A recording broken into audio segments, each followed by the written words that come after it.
Face to face में दोस्तों आपका स्वागत है। एक और फेस टू फेस लेके आया हूं और एक और मोस्ट लाइकली धमाका फेस टू फेस होने वाला है। दोस्तों आज जिनके साथ मैं फेस टू फेस कर रहा हूं उनको आपने रेगुलर टीवी पे देखा है और वो जनरली दूसरे साइड ऑफ टेबल पे बैठते हैं और लोगों से बात करते हैं। तो आज मैंने उनको पकड़ लिया और कहा कि आज मेरे बहुत सारे क्वेश्चंस हैं जिनका जवाब आपको देना है और क्योंकि आप रिटेल इन्वेस्टर्स के इतने प्रिय हैं तो क्यों ना आपसे जितना हो सके मैं ले लूँ। तो दोस्तों ये फेस टू फेस ज़रूर से देखिएगा और अगर आप पहली बार मुझसे जुड़े हैं तो मेरा नाम है विवेक बजाज और मैं फेस टू फेस कर रहा हूँ। तकरीबन 130 फेस टू फेस मैंने रिकॉर्ड किए हैं और बहुत ही गजब काम कर रहा हूँ। तो आपका सपोर्ट चाहूँगा, इस चैनल के साथ जुड़िएगा और मेरे काम को डेफिनेटली लोगों के साथ शेयर कीजिएगा। तो दोस्तों आज के फेस टू फेस में मेरे साथ जुड़े हैं अनुज सिंघल। गजब इंसान है, गजब मार्केट पार्टिसिपेंट है, आपको बहुत ज़्यादा नॉलेज मिलेगी। तो इस वीडियो को लास्ट तक देखिएगा, मज़ा बहुत आएगा। Hello Anuj, how are you? Hello Vivek, how are you? बहुत मतलब हमारा प्लानिंग ये था कि मैं कलकत्ता आऊंगा और आपसे मिलूंगा, लेकिन कोविड की थर्ड वेव ने पूरा प्लान चौपट कर दिया और मतलब ऑनलाइन करना पड़ रहा है। वरना मन था कि फेस टू फेस मिलेंगे और फेस टू फेस ही करेंगे इसको। लेकिन फिर भी बहुत चलो अच्छा लग रहा है आपके साथ बात करके। और काफी मतलब आप जो रिटेल इन्वेस्टर्स के लिए कर रहे हैं काफी अच्छा है और एकदम स्माइलिंग फेस के साथ हर हफ्ते आप कुछ ना कुछ नया लेके आते हो। तो I am feeling happy to be part of it. Thank you so much. You don't know how much excited I am ये आपके साथ रिकॉर्ड करने में। और सबसे ज्यादा मजा आएगा कि अभी तक आप टेबल के इस तरफ बैठे थे, अब आप टेबल के उधर बैठे। तो मैं आज बहुत आज सारे यूनिवर्सल हो गया थोड़ा सा।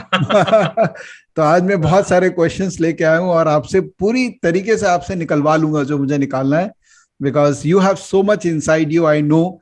तो मौका मिल रहा है तो आज मैं आपसे पूरी तरीके से बात करूंगा and I will get the best out of you. और फेस टू फेस की बात रही तो फिजिकल फेस टू फेस भी एक और बार करूंगा आपके साथ, मे बी सम बिल्कुल अदर टॉपिक पे। बिल्कुल। So Anuj, you know the format of face to face, थोड़ा आपके बारे में जानते हैं and because we have seen you in TV so many times, I don't know how many people have actually asked you about you. तो आज मुझे मौका मिला है तो let me first get your story कि how you became what you are, क्या history आपकी, कैसे आपने चालू किया, और फिर उसके बाद में I have couple of questions related to market. हाँ तो मेरा एक्चुअली काफी एक्सीडेंटल रहा ये जो जर्नी है स्टॉक मार्केट की। मैं शुरू में स्टॉक मार्केट में एक्चुअली इंटरेस्टेड था नहीं कभी। मेरा बचपन से शुरू से मन था इंजीनियरिंग करने का। मेरे दोनों बड़े भाई जो हैं वो रैंक होल्डर्स हैं, आईआईटीएंस और आईआईएम्स, और काफी मतलब उन्होंने काफी एकेडमिकली काफी अच्छे रहे हैं वो। तो स्कूल में हमेशा मुझसे अज्यूम किया जाता था कि मैं उनको फॉलो करूंगा। फिर लेकिन जब तक मैं 10th 11th में आया तब तक मेरा एकेडमिक परफॉर्मेंस थोड़ा सा खराब सा हो गया था। मैं थोड़ा सा बैक बेंचर टाइप हो गया था। थोड़ा सा मुझे पढ़ाई में कम मन लगता था, ज्यादा मतलब खेल कूद में, थोड़ा मस्ती में, इसमें ज्यादा मन लगता था। तो धीरे धीरे ना मैं थोड़ा सा रेबल बन गया। मतलब फिर मुझे लगने लगा, सब बोलने लगे कि तू भाई, तेरे भाई ये हैं, तू ये नहीं। तो थोड़ा सा उससे फिर मैं मेरा साइंस को लेके मेरा मन थोड़ा सा कम हो गया। फिर भी मैंने 11th में साइंस ही ली थी, लेकिन बाय 12th मेरा दिमाग क्लियर हो गया था कि मैं इंजीनियर नहीं बनूंगा, मैं नहीं बन सकता, मैं कुछ और करूंगा। तो मैं क्या करूंगा मुझे समझ नहीं आ रहा था। मैं कहा मैं कुछ और करूंगा। तो उसके बाद फिर मैंने फिर बीए किया। मैंने इकोनॉमिक्स ऑनर्स लिया क्योंकि मेरे मार्क्स इतने कम आए थे कि मुझे मतलब पास के जो कॉलेज थे उसमें उसी में एडमिशन मिल रहा था, जो नॉर्थ कैंपस उसमें मिल नहीं रहा था। मैं कहा चलो कोई नहीं, इकोनॉमिक्स ऑनर्स अच्छा कोर्स है, वो करेंगे। फिर वहां से मेरा थोड़ा सा इंटरेस्ट थोड़ा सा जगा फाइनेंस को लेके, थोड़ा सा मार्केट को लेके। थोड़ा सा वहां पर हमारे एक प्रोफेसर थे, वो हमको बोला करते थे कि तुम लोग सुबह कॉलेज आने से पहले एक बार जरा देखा करो कि वर्ल्ड मार्केट्स कैसी हैं, क्या हैं। तो हैंग सेंग, डाउ जोन्स वगैरह वो सब मुझे बताते थे। तो वो मुझे थोड़ा सा, फिर वहां से मेरा थोड़ा सा इंटरेस्ट जागा। उसके बाद जब मैंने एमबीए किया तो उसमें एक बहुत क्लियर हो गया था मुझे कि मुझे फाइनेंस ही लेना है और मुझे स्टॉक से रिलेटेड कुछ करना है। उसका रीजन था कि उस समय डेरिवेटिव्स इंडिया में आए थे उस समय। ये 2001 2002 की बात है। तो मतलब चल ही रहे थे, निफ्टी फ्यूचर्स वगैरह स्टार्ट ही हुआ था, वो जेआर वर्मा कमेटी रिपोर्ट वगैरह वो सब, उसके बाद वो सब चल ही रहा था। तो उसमें हमारे यहाँ पे एक हमारी जो फाइनेंस की टीचर थी, उन्होंने एक हमको ये फ्यूचर ऑप्शंस समझाया, और उसके बाद उन्होंने ऑप्शंस पे हमारा एक टेस्ट लिया जिसमें मेरा ऑलमोस्ट 100% मार्क्स आए थे। उसके बाद एक फिर हम एक जो हमारा कॉलेज का फेस्ट होता है, उस कॉलेज के फेस्ट में हम एक दूसरे कॉलेज में गए थे, काफी रेप्यूटेड कॉलेज था वो। उसमें एक स्टॉक मार्केट का सिमुलेशन गेम हुआ था, और उसमें बहुत बड़े बड़े कॉलेज के भी लोग आए थे। उसमें मैं लीड कर रहा था हमारे यहाँ से, और उसमें हमको फर्स्ट प्राइज मिला, क्योंकि हमने मतलब उसमें सिमुलेशन थी, उसमें किसी न्यूज आया, अब आप बाय करोगे, सेल करोगे, ये करोगे, वो करोगे, तो ऐसे एक सिमुलेशन था। तो उसमें मतलब मैंने मतलब काफी प्रॉफिट बनाया उसमें, वो ऑब्वियसली मॉक मनी में। तो वहां से मुझे लगा कि यार मुझे कुछ करना है तो स्टॉक मार्केट में ही करना है। अच्छा, प्रॉब्लम इशू ये था कि मैं था दिल्ली में उस समय, और मार्केट का पूरा काम होता था बॉम्बे में। तो मैंने कहा फिर क्या करूं, फिर मैं कहा चलो एक काम करता हूँ, थोड़ा सा मार्केट की बेसिक समझ लेता हूँ।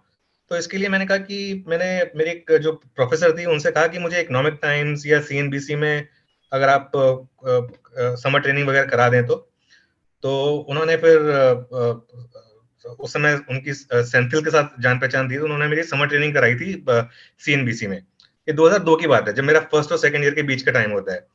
तो मैंने उदयन के अंडर समर ट्रेनिंग की थी। तो जब समर ट्रेनिंग खत्म हो रही थी, तो उदयन ने मुझे बुलाया, उदयन ने मुझे बोला कि तेरी समर ट्रेनिंग खत्म हो गई। मैंने कहा हाँ। अच्छा, Udayan had a knack of identifying people, मतलब ये एक उसके मतलब उनके अंदर था। तो बोला तेरी समर ट्रेनिंग खत्म हो गई। मैंने कहा हाँ खत्म हो गई। बोले तो फिर ठीक है, कल से आजा, जॉब ज्वाइन कर ले। मैं कहा मेरा तो एमबीए चल रहा है। बोले एमबीए करके क्या करेगा, ये सब फालतू की चीजें कोई मायने नहीं रखती आगे जाके लाइफ में, what you do in job and all that matters. मैंने कहा नहीं वो ठीक है, लेकिन अब मैंने 1 साल लगाया, मैंने तो 1 और साल मेरे को लगा लेने दो। और उसके बाद तो फिर मैंने जब एमबीए पूरा किया, और मेरा मतलब लास्ट एग्जाम जिस दिन मैंने लिखा था ना एमबीए का, लास्ट एग्जाम जिस दिन मैंने लिखा था, उस दिन मुझे फोन आया सीएनबीसी से कि उदय ने बुलाया आपको। तो मैं गया, तो उदय ने बोला हो गया तेरा लास्ट एग्जाम। मैं कहा हाँ। बोला अच्छा ठीक है, फिर मंडे से आ जा। तो और मतलब वहां से मेरी जर्नी स्टार्ट हुई थी। कोई नेगोशिएशन नहीं, कुछ नहीं। उसने उदय ने बोला 12,000 से तेरी सैलरी स्टार्ट करेंगे हम, उसके बाद वी विल सी कि वेयर यू विल गो, और ये हमारा एक बेसिक है। तो मैंने कहा चलो ठीक है। तो वहां से फिर खैर मेरा स्टार्ट हुआ। उसके बाद 1 साल के बाद सीएनबीसी जब शिफ्ट हो रहा था दिल्ली से बॉम्बे, तो वो दिन ने मुझे पूछा कि तेरे को बॉम्बे जाना है क्या। मैं कहा चलो यार, बॉम्बे तो वैसे ही स्टॉक मार्केट का हब है, तो मैं मतलब अच्छा है। तो उसके बाद फिर मैं बॉम्बे शिफ्ट हुआ, और फिर मतलब ठीक है, मतलब टचवुड सब कुछ ठीक चलता रहा। और जो है उसके बाद सीएनबीसी में भी मेरे सारे जो बॉसेस हैं, उदयन, सेंथिल, शिरीन, लता, सबने बहुत सपोर्ट किया। सबने मतलब हमेशा मुझे मतलब आगे बढ़ाया। और एक मतलब ये हमारे यहाँ पे एक खासतौर से सीएनबीसी में बहुत बड़ी चीज है कि यहाँ पे जो है ना, लोगों को काफी प्रमोट किया जाता है। तो जो जो यंग लोग हैं उनको काफी मौके काफी दिए जाते हैं, और अगर आप अच्छा करोगे तो कोई आपको रोक नहीं सकता है फिर। तो इसके लिए तो देखो, मैंने मतलब जब मैंने ज्वाइन किया था तो Udayan was the stock editor. अब आज की डेट में मैं चैनल का स्टॉक्स एडिटर हूँ। तो मतलब उस समय मैंने ये सोचा था कि मैं मतलब इतना आगे पहुंच जाऊंगा, लेकिन वो हुआ। तो और एक और चीज है, इस सीट पे बैठ के ना कुछ मतलब कुछ है इस सीट में। जो हम सीएनबीसी के स्टूडियो में बैठते हैं ना, वहाँ कुछ ना कुछ है। वो अपने आप जो है ना, कई नई चीजें सीखते जाते हो। अच्छा, एक और चीज हुई है विवेक जी मेरे साथ, एक और। निफ्टी के जितने भी सब ये हुए ना, क्या कहते हैं आप इनको, ऑल टाइम रिकॉर्ड्स, या जितने भी बड़े से बड़े रिकॉर्ड्स जब भी हुए ना, कभी ऐसा नहीं हुआ कि मैं छुट्टी पे हूँ। मतलब हमेशा ना मैं मतलब ऑन एयर होता हूँ। मतलब 10,000 निफ्टी गया तो मैं ऑन एयर था, 15,000 निफ्टी गया तो मैं ऑन एयर था, ऑल टाइम सेंसेक्स 50,000 हुआ तो मैं ऑन एयर था। मतलब मैं हर टाइम स्क्रीन पे रहा हूँ। तो इस मामले में अपने आप को काफी लकी समझता हूँ कि मुझे जो है ना, ये अपॉर्चुनिटीज मतलब काफी अच्छी रही है, और मतलब काफी सब कुछ मेरे साथ अच्छा चलता रहा है। अब कुछ और पूछना है तो मैं बता सकता हूँ वैसे।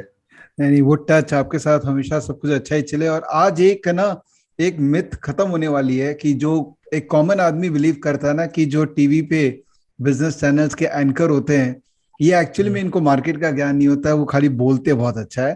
तो ये मैंने वरिंदर के साथ भी कुछ दिन पहले कुछ महीनों पहले फेस टू फेस किया था, तो it was a revolution for me कि कितनी डेप्थ ऑफ नॉलेज है, even though he came from a media background. और आज आपके साथ भी मुझे समा फील हो रही है कि वो एक एक्सपीरियंस मिलेगा कि so much depth of knowledge you have. अरे बिल्कुल। और वरिंदर को तो मैंने हायर किया था, मतलब वरिंदर को, मतलब ऑब्वियसली उदयन हमारा बॉस था, लेकिन इमीडिएट जो था तब उस समय मैं वो, और मुझे इतनी खुशी होती है ना इस, मतलब मैं वरिंदर को इतना आगे बढ़ते हुए देख के, और जो उसने किया है, अचीव किया लाइफ में, और जितना आगे वो निकला है, एंटरप्रेन्योर भी बन गया है वो, तो मतलब बहुत खुशी होती है। और उसने भी बहुत हार्ड वर्क किया है, तो ऑब्वियसली वो दिखता है, मतलब वो निकल के आता है सामने। सही है। सो अनुज, मैंने ना आपको ऑब्जर्व किया है काफी क्लोजली, और इसीलिए I wanted you to speak in face to face. Obviously आपका चेहरा का एक फेस वैल्यू है, तो एसईओ बेनिफिट मिल जाएगा, बट मेन है कि मैं आपको इतना क्लोजली फॉलो कर रहा हूँ, आप टेलीग्राम में जो पोस्ट करते हैं उसको ट्रैक कर रहा हूँ। मैंने देखा you are very pro retail, you connect with retail investors a lot. तो कुछ आपका क्या थॉट प्रोसेस है कि इंडिया का रिटेल इन्वेस्टर कौन है? देखिए मेरे हिसाब से मैं तो खैर अपने पापा को बचपन में देखा था कि अ, उनके लिए स्टॉक मार्केट क्या होती थी। जब घर का पूरा खर्चा, 4 बच्चे होते थे, चारों बच्चों को मतलब ट्यूशन पढ़ा के, खाना वाना खिला के, अगर कुछ पैसा बच जाता था मान लो, तो जैसे एक रिलायंस ले लिया या ये ले लिया, ऐसे ऐसे करते थे वो। तो एक बेसिक कॉन्सेप्ट उनका होता था। तो मतलब मुझे एक चीज तो समझ में आ गई थी कि स्टॉक मार्केट में जो है, जो एक रिटेल इन्वेस्टर है, वो अपनी, जैसे कहते हैं ना, वो की गाढ़ी कमाई लगाता है काफी, ठीक है ना। देखिए स्टॉक मार्केट में बहुत बड़े बड़े प्लेयर्स हैं, ठीक है, बुल्स, बेयर्स, कई लोग हैं जो दिन का 10-10 करोड़ का, 20-20 करोड़ का काम करते हैं, ठीक है ना। कईयों का तो प्रोफेशन है वो। अब कई लोग 1000-1000 करोड़ के भी पोर्टफोलियो हो गए हैं कई लोगों के, ठीक है। तो उनको फर्क नहीं पड़ता अगर कोई मार्केट में अगर 20% की करेक्शन आ जाए, तो उनकी वेल्थ अगर मान लो 1000 करोड़ की 800 करोड़ हो गई, तो उनको फर्क नहीं पड़ता। लेकिन जो व्यूअर, जिस व्यूअर के साथ मैं कनेक्ट करता हूँ, वो व्यूअर है जिसको, अब मुझे ना, अच्छा एक और चीज है विवेक जी, मैंने ना अपना ट्विटर पे मेरा जो प्राइवेट मैसेजेस है, डायरेक्ट मैसेजेस है, वो ओपन है।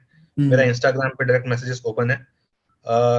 मैं रिटेल का, मतलब जितने मैक्सिमम टू मैक्सिमम मैं रिप्लाई करने की कोशिश करता हूँ, जो भी लोग मुझे करते हैं।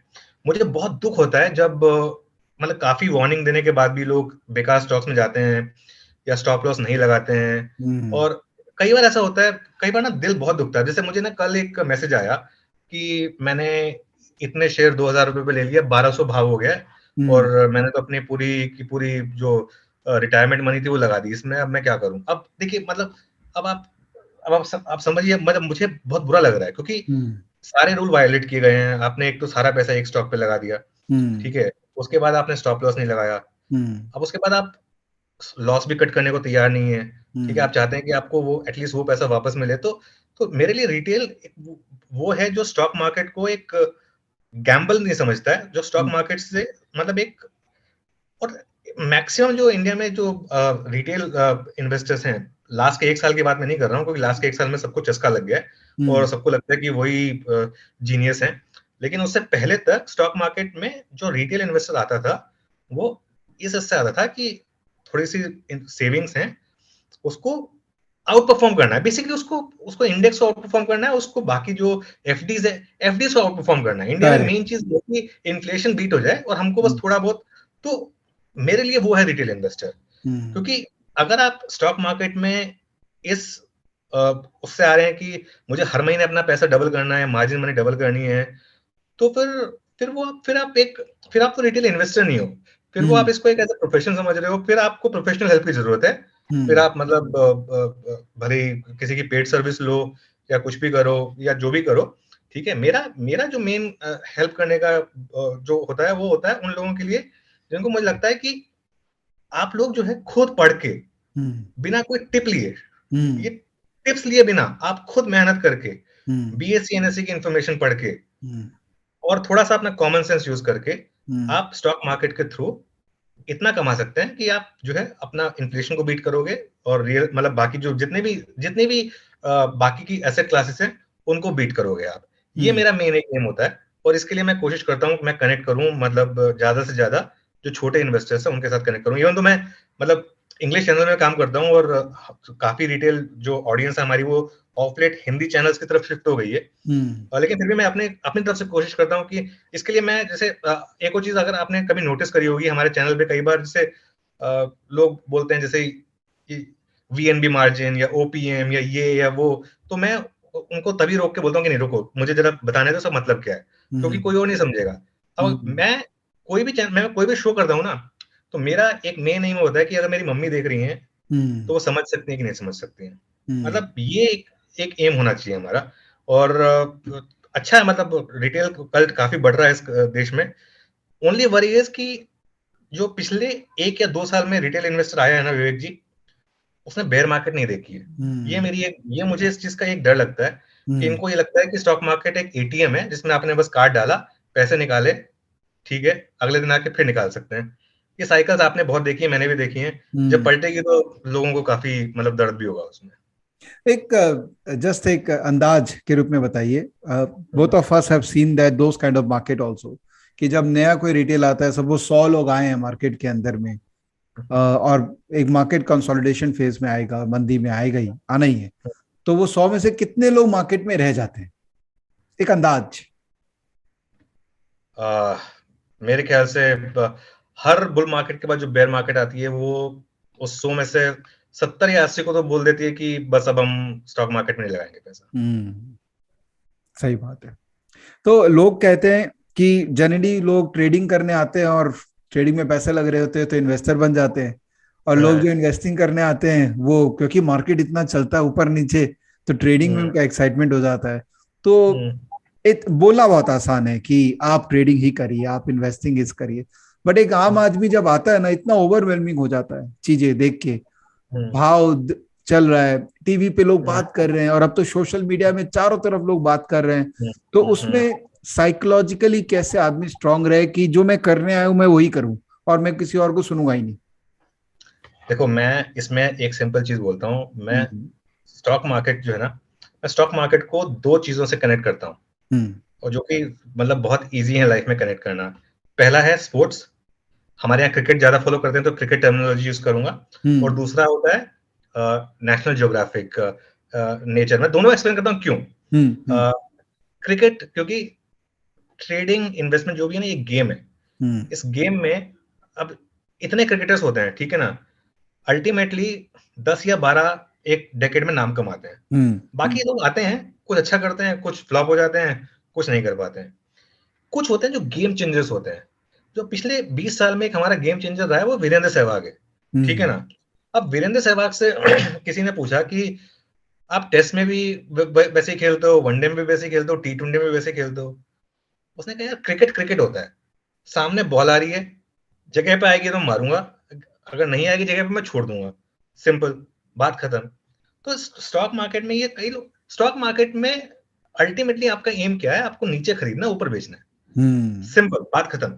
अब ये कई कई लोग ये बोलते हैं कि ट्रेडिंग और इन्वेस्टमेंट में ये फर्क करो, इन्वेस्टमेंट में आप लोअर डाउन पे भी एवरेज करो, और मतलब ट्रेडिंग में आप मतलब ट्रेडिंग में ऐसा मत करो। मेरे ख्याल से कुछ बेसिक रूल्स सेम होने चाहिए। मैं हमेशा एक चीज मानता हूँ कि आपको जो है कोई भी स्टॉक में नीचे एवरेज करना ही नहीं है, चाहे कुछ हो जाए। क्योंकि अगर आप स्टॉक में नीचे एवरेज कर रहे हो तो आप मार्केट के अगेंस्ट जा रहे हो।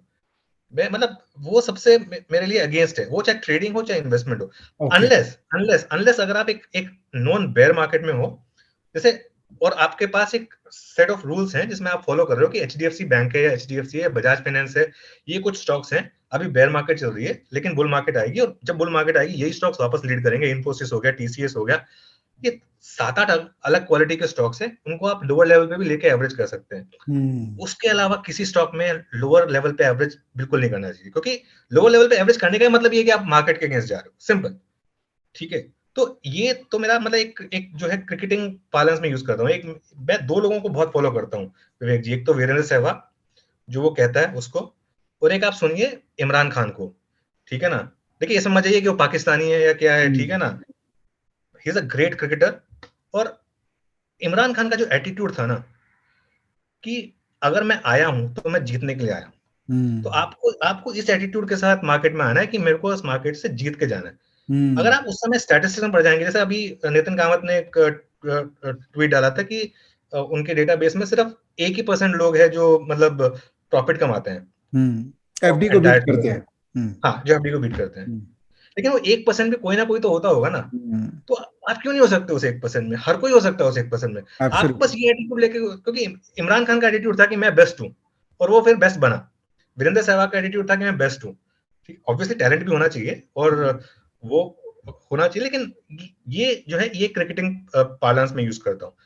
दूसरा जो मैं यूज करता हूँ स्टॉक मार्केट में, जो मैं नेशनल ज्योग्राफिक की बात कर रहा हूँ, क्योंकि जो मार्केट है ना, ये मार्केट एक जंगल है। इस जंगल में आपको जो है, लोग बोलते हैं ना कि बुल या बेयर हो आप। बुल या बेयर तो एक वो बन गया है, बेसिकली एक थ्योरी बन गई है कि जो बुलिश है या बेरिश है। ठीक है ना। मैं क्या कहता हूँ, मैं कहता हूँ जैसे आपको देखना चाहिए कि किसकी स्ट्राइक रेट सबसे अच्छी होती है। जैसे जैगुआर है या लेपर्ड है, उसकी स्ट्राइक रेट सबसे अच्छी होती है, क्योंकि वो हर हर किसी के पीछे नहीं भागता है। वो उसको पता है कि ये 4 जानवर हैं जो इस समय पे अगर मैं उनको अटैक करूंगा, सबसे ज्यादा सक्सेसफुल जो रेट जो होती है जंगल में, वो जैगुआर की होती है।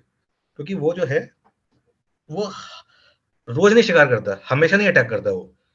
वो देखता है, समझता है, लेकिन जब वो अटैक करता है ना, फिर वो बड़ा उसको अटैक करता है। उसको उसको उसको लेकर फिर वो पेड़ पर चढ़ जाता है, ताकि कोई और जानवर आके उसका शिकार ना ले पाए। ठीक है ना। तो ये आपको मार्केट में जो है ना, ये आपको मार्केट में इस तरीके की सोच रखनी पड़ेगी। फूड चेन के अगर आप टॉप पे नहीं होगे ना, तो फिर वो आप खाए जाओगे। फिर आपको फूड चेन के टॉप में आना है, और इसके लिए आपको मतलब बहुत कई बार ब्रूटल होना पड़ता है।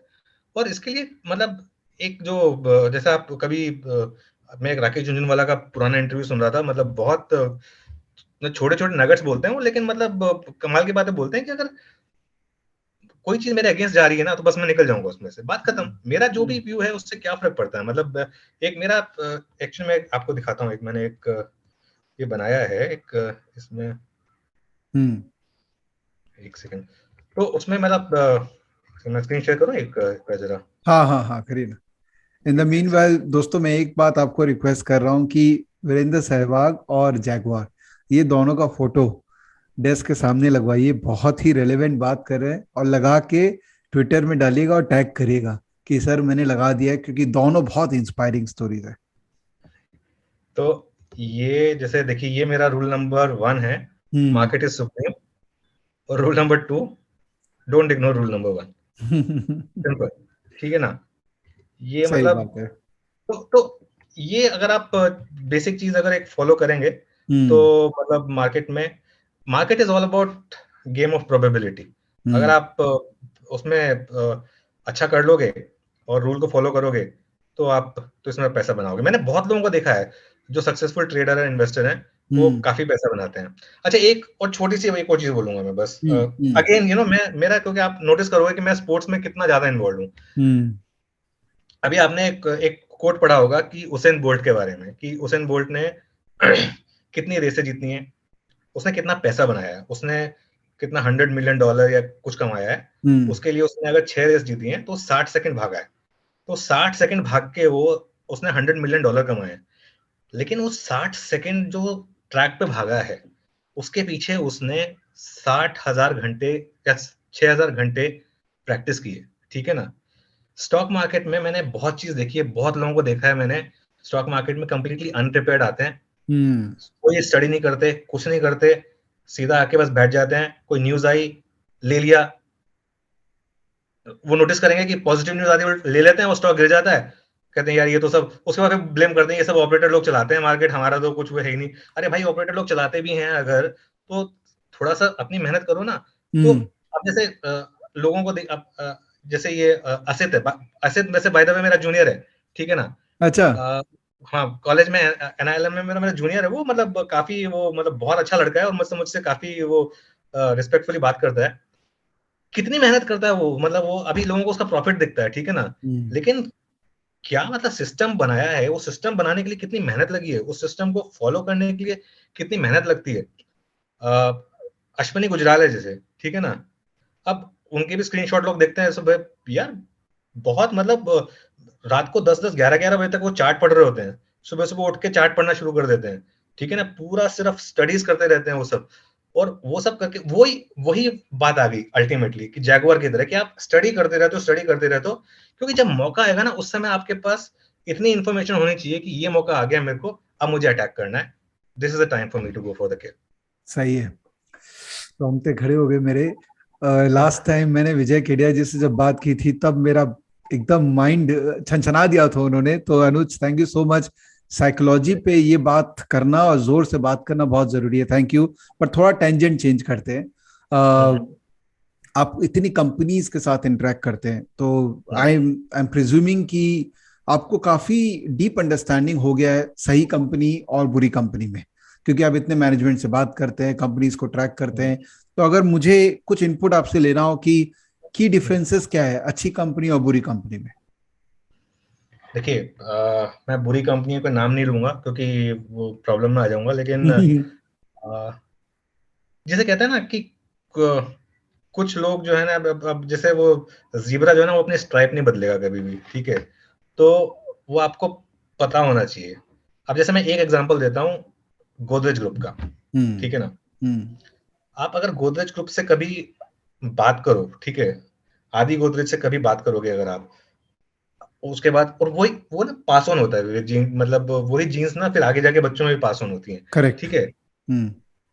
जो शेयर होल्डर फ्रेंडलीनेस इस ग्रुप में है वो आप मतलब कमाल का है। और इसके लिए आप एक चीज नोटिस करोगे, कभी भी गोदरेज ग्रुप के स्टॉक्स में ऐसा नहीं होगा कि कोई बड़ी इंफॉर्मेशन आएगी एकदम से और आप देख के कहोगे अच्छा मार्केट को पता था, ठीक है ना। जब वो गोदरेज कंज्यूमर में जब मैनेजमेंट चेंज हुई थी उसके बाद अगर स्टॉक जब 20% भागा था, वो क्यों करेक्ट। भागा था? क्यों भागा था? क्योंकि आउट ऑफ द ब्लू आया था वो, ठीक है ना। ऐसा नहीं था कि किसी को पहले से पता था कि आने वाला है, उसने पोजीशन बना के रख ली थी, even though F and O stock था, ठीक है ना। तो इसके लिए मतलब, और अब जैसे आदि गोदरेज के साथ मतलब हम इंटरव्यू करते हैं, हम कभी भी कुछ पूछते हैं ना आदि गोदरेज से कि ये अच्छा ये कब आएगा, तो उसने बोला अभी तो नहीं आया, जब आएगा तो सबसे पहले स्टॉक एक्सचेंज को बताऊंगा, उसके बाद मैं आके आपके साथ इंटरव्यू करूंगा, ठीक है ना। तो वो एक दिख के आता है कुछ कंपनियों में। तो एक ट्रैक रिकॉर्ड देखिए आप कुछ कंपनियों का, आप नोटिस करेंगे कि कुछ कंपनियां जो मतलब काफी शेयर होल्डर फ्रेंडली है। टाटाज है, टाटाज का अगर आप देखोगे तो मतलब काफी मतलब एक उनका जो है एक शेयर होल्डर फ्रेंड, वो कोई ऐसा मूव नहीं करते जिससे रिटेल को वो थोड़ा सा मतलब वो ये सब कर सके। अभी जैसे कभी आपने टाटा ग्रुप में ऐसा सुना है, अभी एक रिसेंटली एक अगेन नाम नहीं लूंगा, एक कई कंपनियां होती हैं बड़ा बिजनेस भेज देती हैं, फिर कहती हैं कि हम डिविडेंड देंगे या बायबैक करेंगे, ठीक है, वो स्टॉक जो है भाग जाता है, उसके बाद 25 रुपए का डिविडेंड आता है, मतलब 2,500 पर शेयर की चीज आप बेच के 25 रुपए का डिविडेंड दे देते हैं, तो स्टॉक 20% गिर जाता है। सब बोलते हैं कि यार सब क्या मक्कारी है, ये है वो है, सब निकल जाते हैं। पता चलता है कि वहीं इनसाइडर कुछ एक्यूमुलेट कर रहे हैं, अगले दिन फिर न्यूज आता है कि नहीं नहीं वो तो ऐसे ही डिविडेंड था, हम एक और डिविडेंड देंगे, अब बड़ा डिविडेंड देंगे, ठीक है ना। तो उसमें क्या होता है ना, उसमें फिर रिटेल फंसता है। तो इसके लिए आपको जो ट्रैक रिकॉर्ड है ना कंपनियों का वो देखना चाहिए, ठीक है। अब कई कंपनियां हैं वो मतलब जैसे कोशिश करती हैं कि हम डीलिस्ट करेंगे, ठीक है ना। चलो ठीक है, साइकिल आपके फेवर में है तो स्टॉक फिर भी चल जाता है, वो अलग बात है, लेकिन इंटेंशन बहुत क्लियर हो जाती है कई लोगों की कि वो रिटेल को जो है ना उतना पैसा देना नहीं चाहते जितना कि रिटेल को देना चाहिए। जैसे मजेस्को आया था, अच्छा आपने देखा होगा कि मजेस्को ने जब पूरा बिजनेस बेचा, सारा का सारा कैश उन्होंने शेयर होल्डर्स को वापस दे दिया, वो बड़ा डिविडेंड देके, ठीक है। उसके बाद आपने नोटिस किया होगा कि मजेस्को जब x of that business trade किया, उसके बाद उस कंपनी में कुछ बचा नहीं था, कुछ थोड़ा बहुत रियल एस्टेट वगैरह था, कुछ था, लेकिन लोगों को कॉन्फिडेंस इतना था उस मैनेजमेंट पे कि उस रेसिडुअल बिजनेस को लेने के लिए भी अगले कितने दिन तक सर्किट लगता रहा, अपर सर्किट लगता रहा, ठीक है ना। क्योंकि एक इंटेंशन क्लियर हो गई कि आप जो है रिटेल इन्वेस्टर को धोखा नहीं दे रहे, आप उनके लिए कुछ कर रहे हो। तो वो जो है ना, ये 3-4 रेड फ्लैग होते हैं इसमें जो बहुत क्लियर होते हैं। सबसे बड़ा होता है जो इसमें रेड फ्लैग होता है, वो होता है कि इंटर कॉर्पोरेट डील। आप कोई भी देख लो, सबसे बड़ा एग्जांपल तो कैलकाटा का एक ग्रुप है। अब मतलब वो इतनी अच्छी अच्छी कंपनियां थी उसमें, ठीक है ना, लेकिन सिर्फ एक प्रोमोटर ओन कंपनी के उसमें पूरा का पूरा ग्रुप जो है पूरा बर्बाद हो गया। और आज की डेट में ये हालत आ गई कि वो जो है क्राउन ज्वेल भी जो आपको वो देना पड़ रहा है किसी और कंपनी को, ठीक है ना, क्योंकि उसको उसको दिख रहा है कि उसमें वैल्यू है, ठीक है। तो इंटर कॉर्पोरेट जो भी होता है, या फिर हेलीकॉप्टर खरीद लिया अपने पर्सनल, उसमें वो जेट, वो प्राइवेट जेट ले लिया।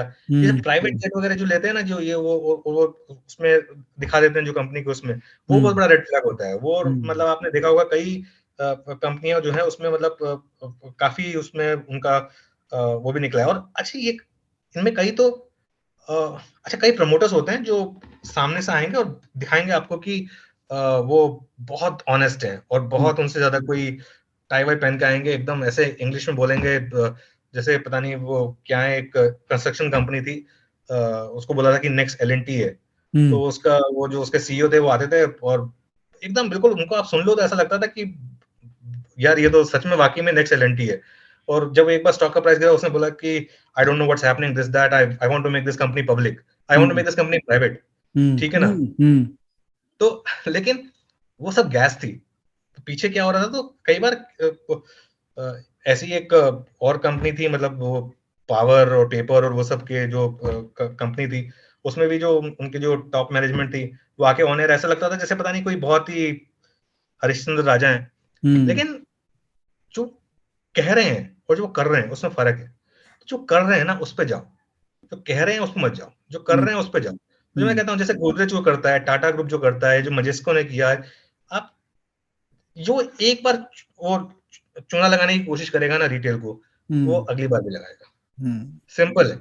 एक मतलब जिसकी नीयत खराब है ना, उसकी नीयत खराब ही रहेगी। और इसके लिए जो एक ये कई लोग सोचते हैं ना कि जो मैनेजमेंट खराब भी है लेकिन स्टॉक चीप है और आगे जाके सुधर जाएगी, उसमें तो मैं कभी पैसा नहीं लगाऊंगा। अगर मुझे अपना पैसा लगाना होगा ना, मैं कभी नहीं लगाऊंगा उसमें। मेरा सिंपल लॉजिक है कि भैया इसने एक बार चीटिंग करने की कोशिश की है, आगे भी चीटिंग करेगा। Once a cheater always a cheater, ये हमेशा दिमाग में रखो अपने। सही बात है। ये सब क्वेश्चंस हमारे पहले से डिस्कस नहीं हुए थे दोस्तों, तो इम्प्रॉम्प्टो भी कई चीजें मैं पूछ रहा हूँ। अनुज, 5,000 लिस्टेड कंपनीज है इंडिया में। अब एनएससी में देखो तो 2,000 के करीब लिस्टेड है। आप एकदम सच में आपका जजमेंट क्या है कि कितनी कंपनीज इन्वेस्टेबल है इंडिया में? अरे विवेक जी, ये तो बहुत ही मतलब देखो इशू क्या होता है कि मैं थोड़ा सा अभी 42 ईयर्स का होने वाला हूँ थोड़ा सा, तो मेरे अंदर ना एक वो जज्बा नहीं है जो आजकल के 25 से 30 साल के लड़कों में ना, जो आपने आई थिंक ट्वीट भी किया था। और मतलब मुझे मतलब तो मैं तो मतलब बहुत ज्यादा नई कंपनियों में रिसर्च कम कर पाता हूँ, मतलब अनलेस मतलब जैसे आईपीओ वगैरह आता है तो ठीक है। लेकिन मैं मतलब देखिए अपॉर्चुनिटीज बहुत है मार्केट में, ठीक है। मार्केट में अपॉर्चुनिटी बहुत है। मार्केट में मैं एक चीज कहूंगा कि आप मार्केट को दो तरीके से कर सकते हो। मेरे ख्याल से 50% जो है ना आपका पोर्टफोलियो वो होना चाहिए टॉप 100 स्टॉक्स में। ओके। टॉप 100 स्टॉक्स में इन्फोसिस, टीसीएस, एचडीएफसी बैंक, जो भी है आप अपने हिसाब से डिसाइड कर लो, जिसमें एटलीस्ट आपको ये रहेगा कि over a 10-year period you will beat the FD returns, beat the inflation and all, और आपका पैसा डूबेगा नहीं, ठीक है ना। उसके अलावा जो है बाकी की जो है उसको फिर आप डाइवर्सिफाई करो। और मेरे ख्याल से स्पेशली आपने बोला 4,000 कंपनियां हैं, खुद रिसर्च करनी होगी आपको या फिर आप किसी प्रोफेशनल की हेल्प ले दो।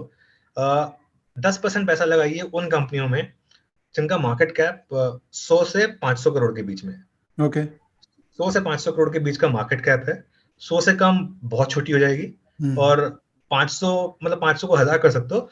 लॉजिक ये है इसमें कि आप अपना 10% पैसा उन कंपनियों में लगाना चाहते हो जो 50 बैगर या 100 बैगर हो सकती है। अब देखिए टीसीएस यहाँ से 100 बैगर नहीं होगी, ठीक है ना, मतलब होने को कुछ भी हो सकता है, लेकिन फोर्सिएबल फ्यूचर में तो नहीं होगी ना 100 बैगर, मतलब कहाँ से हो सकती है। एचडीएफसी बैंक 100 बैगर तो नहीं हो सकता अब यहाँ से। वो जिसने 25 साल पहले लगा दिया उसके लिए हो गया 100 बैगर, इन्फोसिस उसके लिए हो गया। अब उसको जो है उसमें कंपनी ढूंढनी पड़ेंगी, और मेरे ख्याल से बहुत कंपनियां हैं, और इतनी कंपनियां इंडिया में मतलब अंडर रिसर्च्ड हैं। मैं तो कहता हूं कि इतनी कंपनियां हैं जिन आपको पता है, जीएमएम फॉडलर की मैं एक एग्जांपल देता हूं, ठीक है ना। जीएमएम फॉडलर जब तक 200% भागा नहीं था तब तक सीएनबीसी पे हमने एक बार भी उसका जिक्र भी नहीं किया था, ठीक है ना। क्योंकि एक तो खाली उसमें बीएससी पे लिस्टेड था, ठीक है, मिस हो गया, ठीक है। कितने ऐसे स्टॉक्स हैं जो हम मतलब वो भाग जाते हैं, उसके बाद दिमाग में आता है कि यार ये भी एक स्टॉक है, ये जो इतना इतना आउट परफॉर्म कर रहा है, इतना भाग रहा है। तो अभी जैसे अभी ये ईवी में अब आई डोंट नो इफ मतलब इनमें से कितने फसाड होंगे और कितने ट्रू होंगे। ऑल ऑफ अ सडन पिछले आप अगर 3 महीने में देखेंगे तो इतने स्टॉक्स ने इतना अच्छा किया है, ठीक है ना, ईवी थीम पे। तो मतलब थीम्स तो बहुत है मार्केट में, लेकिन प्रॉब्लम ये है कि आप कितना रिसर्च कर सकते हो, आप कितना उसमें टाइम दे सकते हो। मैं कितनी बार जैसे मैं जैसे ऑफ द चार्ट्स करता था, तो ऐसे मुझे कई बार लोगों ने कहा कि अनुज तुम ऑफ द चार्ट्स करते हो, तुमने ये सब एशियन पेंट्स, डिवीज वगैरह ये सब निकाला, अतुल निकाला, ये सब निकाला, अच्छा है, मतलब देख के अच्छा लगता है, लेकिन अगला डिवीज क्या है या अगला वो क्या है, वो निकालो। तो वो तो मतलब अगर वो तो बहुत ही मुश्किल है, उसके लिए आपको बहुत मेहनत की जरूरत है। लेकिन विवेक, मार्केट में अपॉर्चुनिटीज काफी हैं, और मेरे ख्याल से थोड़ा रिस्क लेना चाहिए लोगों को, और मतलब थोड़े से जो है अनरिसर्च स्टॉक्स। इनफैक्ट कई बार तो ऐसा होगा, आप अगर आपने कोई अच्छा स्टॉक ढूंढ लिया, हो सकता है उस समय उसके बारे में कोई बात ना कर रहा हूँ, लेकिन कई बार ऐसा होगा कि आपके लेने के बाद वो 10 टाइम्स होगा, उसके बाद तो उस पर जाके कवरेज स्टार्ट होगी, उसके बाद फिर वो 10 टाइम्स भागेगा, ठीक है ना। तो लेकिन वो मतलब वो टैलेंट फिर आपके अंदर होना चाहिए, मेरे अंदर जैसे वो टैलेंट नहीं है। अब जैसे मैं नहीं इतना उसमें आइडेंटिफाई कर सकता कंपनियों को, कई लोगों में बहुत टैलेंट होता है, जैसे मधु केला है, वो मतलब देखो कैसे मतलब उनकी स्पेशल टैलेंट है, जो छोटे स्टॉक्स जो 10-10 20-20 गुना भाग जाते हैं, वो आइडेंटिफाई करने की। जैसे कोटक म्यूचुअल फंड में जैसे पंकज टिब्रवाल है, या फिर ऐसे मतलब कई फंड मैनेजर हैं जो मतलब अच्छे अच्छे स्टॉक्स निकालते हैं एकदम, तो या तो आप उनको पैसा दे दो, ठीक है ना। सुनील सिंघानिया ने देखो कैसे कैसे स्टॉक्स निकाले, और वो क्या मतलब रूट मोबाइल वगैरह वगैरह, मतलब काफी अच्छा परफॉर्म किए, ठीक है। तो वो टैलेंट होना चाहिए फिर आपके अंदर, मेरे अंदर वो टैलेंट नहीं है, तो इसके लिए मतलब मेरी मेरी जो मैं अपने आप को रिस्ट्रिक्ट रखता हूँ, स्क्रीन रीडिंग, डेटा रीडिंग, उस पर रिस्ट्रिक्ट रखता हूँ मैं। बैलेंस शीट रीडिंग वगैरह मेरी इतनी स्ट्रॉन्ग कैपेबिलिटी नहीं है मेरी, तो इसके लिए फिर मैं उसको एक्सेप्ट करता हूँ कि मेरी नहीं है वो कैपेबिलिटी, तो इसमें मैं उस साइड जाता नहीं हूँ फिर मैं। तो चलिए, आपके टैलेंट जो आपको लगता है आपका वो टैलेंट है, हमको तो लगता है आप बहुत टैलेंटेड है, डाइवर्सिफाइड टैलेंट है आपके। बट चलिए, आपके टैलेंट को लेके बात करते हैं। Data, I have seen you very data oriented person. कुछ भी आप बोलते हैं तो there is some data behind whatever you are interacting with. तो आज एक जर्नी लेके चले ना, क्या क्या डेटा पॉइंट्स है जो टिपिकली एक रिटेल पार्टिसिपेंट, मैं ट्रेडर इन्वेस्टर नहीं बोलता हूँ, एक रिटेल पार्टिसिपेंट बोलता हूँ, उसको पता रहना चाहिए कि ये सारे डेटा पॉइंट्स हमको देखना जरूरी है। ठीक है, तो देखो एक काम करता हूँ, मैं एक तो स्क्रीन शेयर करता हूँ पहले, ठीक है। हो गया स्क्रीन शेयर। तो मेरे कुछ बेसिक रूल्स हैं, ठीक है। अभी जैसे मेरा एक रूल है पुट कॉल रेशियो को लेके, ओके। ठीक है ना, पीसीआर, पुट कॉल रेशियो। और उसमें मैं एक दो चीजें देखता हूँ कि जो निफ्टी का पुट कॉल रेशियो है 0.8 और 1.6, 0.8 के पास जब भी हो विवेक, आप तैयार रहिए। देखिए आप एग्जैक्ट बॉटम कभी नहीं पकड़ पाएंगे, लेकिन अगर आप मतलब उसके आसपास भी होंगे तो मतलब आप तैयार रहिए। 0.8 का अगर पुट कॉल रेशियो है और एक 1.6 का पुट कॉल रेशियो हो, तब आप तैयार रहिए, ठीक है। एक मिनट अनुज, एग्जाम्पल देता हूँ। अनुज हाँ एक मिनट, एक बार मैं थोड़ा पुट कॉल रेशियो पे जाना चाहता हूँ। तो जब आप हाँ, पुट कॉल रेशियो बता रहे हैं, इसका मतलब निफ्टी के निफ्टी का open interest put call ratio, open सारी सीरीज के मिला के, सारे सीरीज, मतलब जितने भी सीरीज है, करंट, नेक्स्ट मंथ। सारी सीरीज, सारी करंट, मतलब वीकली मंथली सब मिला के। अच्छा, क्योंकि तो ये वो डेटा है जो मेरे को मतलब मैंने नोटिस किया है कि हमेशा काम किया है, मतलब ये तो डेटा निफ्टी का। ये डेटा अपने को फिर एक्सचेंज से भाव कॉपी डाउनलोड करके ऑप्शंस के स्ट्राइक प्राइस को, ओपन इंटरेस्ट को सबमिशन करके करना होगा। बहुत सिंपल है इसमें, मतलब ये जो है ये ये देखिए आप एनएससी इंडिया की वेबसाइट पे गए आप, हाँ, क्योंकि ये ठीक है रेडीमेड ना। तो देता नहीं है शायद, एनएससी डेटा देता है क्या? देता नहीं है, लेकिन मतलब आप निकाल सकते हो। और आजकल तो विवेक मतलब बहुत साइट्स हैं, मनी कंट्रोल वगैरह, जिसपे मतलब आपको मिलता ही है, ठीक है। अच्छा, ओके। आप जैसे आप रिपोर्ट्स में गए, ठीक हाँ, है। इसका तो हाँ, बहुत सिंपल तरीका है, एक जैसे ये एफ भाव कॉपी है, हाँ, इसको ये रहा मैं जैसे सामने। ये मैं डाउनलोड की जैसे, ठीक है, हम्म ये ओपन होगी। हाँ ठीक है, एक सेकेंड। इसमें इसमें आप गए, इस फाइल को आपने ओपन किया, इसमें आप जाके एक बार अगर डेटा में जाके आप फिल्टर पे क्लिक करेंगे ना, इसमें जी डेटा में जाके फिल्टर पे क्लिक करेंगे, तो जी ये जो ऊपर वाली लाइन है उसमें आप उसके बाद चूज कर सकते हैं। जैसे इंस्ट्रूमेंट में जी चूज कर लीजिए ऑप्शन इंडेक्स, जी ठीक है ठीक है। उसके बाद यहाँ पे सिंबल आएगा, तो तीन है basically, bank Nifty, fin Nifty और निफ्टी।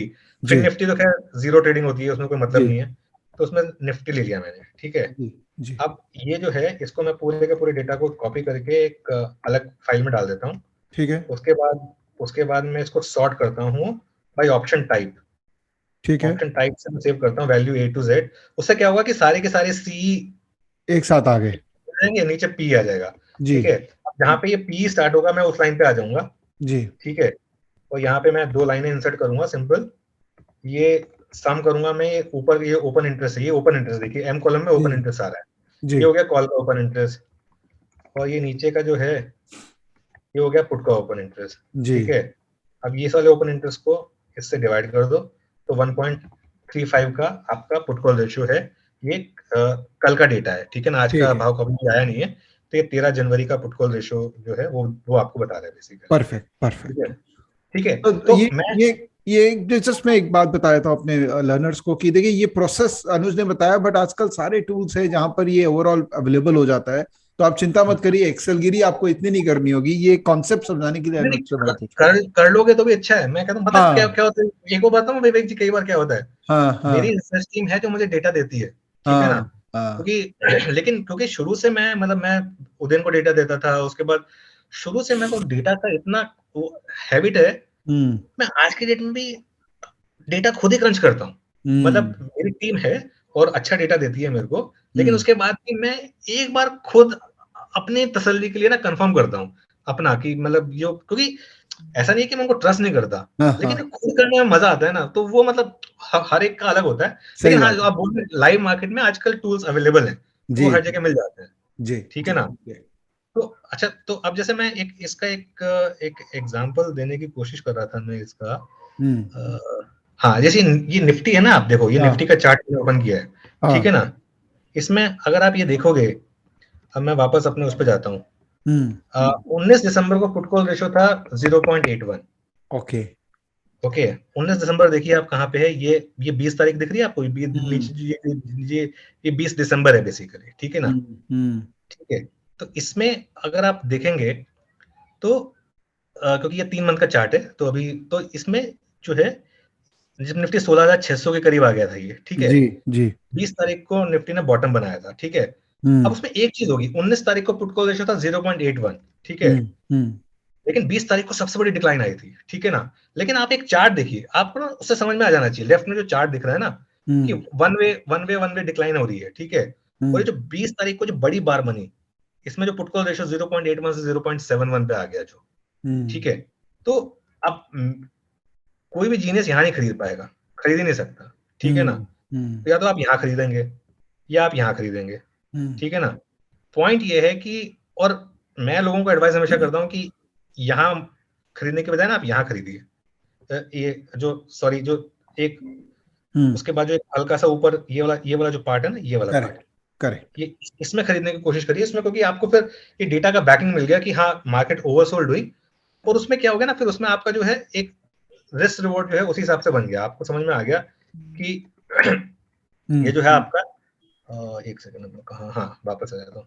तो ये जो है मेरा एक एक एक बेसिक रूल है कि पुट कॉल रेशियो को लेके, एक ये है, ठीक है। क्योंकि दूसरा दूसरा बता देता हूँ एक मैं, जी ठीक है। दूसरा रूल है एक एक्सट्रीम ओवरबॉट और एक्सट्रीम ओवरसोल्ड। जो एफआईआई लॉन्ग एक्सपोजर है वो 75% से ज्यादा है इंडेक्स फ्यूचर्स में, या फिर 25% से कम है। ये भी बड़ा आसान है निकालना विवेक जी, ये भी एनएससी के वेबसाइट पे मिलता है। ऐसा कोई डेटा नहीं है रिटेल के लिए जो हमारी एनएससी और बीएससी की वेबसाइट्स पे अवेलेबल ना हो, करेक्ट ठीक है। इसमें आपको करना क्या है, एक इसी में ना एक F&O participant wise open interest होता है, ठीक है। उसको अगर आप क्लिक करेंगे, ये एक एक्सेल फाइल होती है, उसको अगर आप ओपन करेंगे तो ये देखिए, ये जो है ये आपको दिखाता है कि हर क्लाइंट टाइप में जो है अलग अलग क्लाइंट टाइप में DII FII प्रो में इंडेक्स फ्यूचर में कितना लॉन्ग है, इंडेक्स शॉर्ट कितना है, स्टॉक फ्यूचर कितना लॉन्ग है शॉर्ट है, और ऑप्शंस में क्या पोजीशनिंग है, option index call option index, ये जो है ये डेटा है। तो इसमें अगर आप देखेंगे तो ये जो है FII का लॉन्ग है और ये जो है FII का शॉर्ट है, ठीक है। तो लॉन्ग एक्सपोजर कितना हो गया, जो कई लोग पूछते हैं कि मैं कहाँ से निकालता हूँ डेटा, इसको बस इस दिस प्लस दिस, ये जो टोटल ओपन इंटरेस्ट है डिवाइड कर दिया, तो ये जो है ये परसेंटेज आ गया सॉरी 67%। ओके, तो अभी हम जो है 67% लॉन्ग पे आ गए हैं FII की तरफ से, और 2-3 दिन में अगर ये 75% तक पहुंच गया तो मेरे लिए रेड फ्लैग आ जाएगा। तो मैं कहूंगा कि बस अब थोड़ा सा संभल के रहो मार्केट में, ठीक है इसमें ना। आपने ऑप्शंस का डेटा कंसिडर नहीं किया, फ्यूचर्स खाली इसमें देखा? ऑप्शन का नहीं, इसमें सिर्फ इंडेक्स फ्यूचर का डेटा लिया है मैंने, सिर्फ ओके, इंडेक्स फ्यूचर, ओके, ठीक है ना। ओके, इंडेक्स ऑप्शन का डेटा मैं इसमें किसी और चीज के लिए लेता हूँ। ओके। इंडेक्स ऑप्शन का डेटा इसमें मैं कहाँ यूज करता हूँ, ये जैसे आज की फाइल हो गई, उसके बाद मैं एक कल की फाइल डाउनलोड करता हूँ, प्रीवियस डे की फाइल डाउनलोड करता हूँ, ठीक है। और प्रीवियस डे की फाइल जो है वो डाउनलोड करने के बाद डेट की थी, ये 13 तारीख की थी, हाँ ठीक है। तो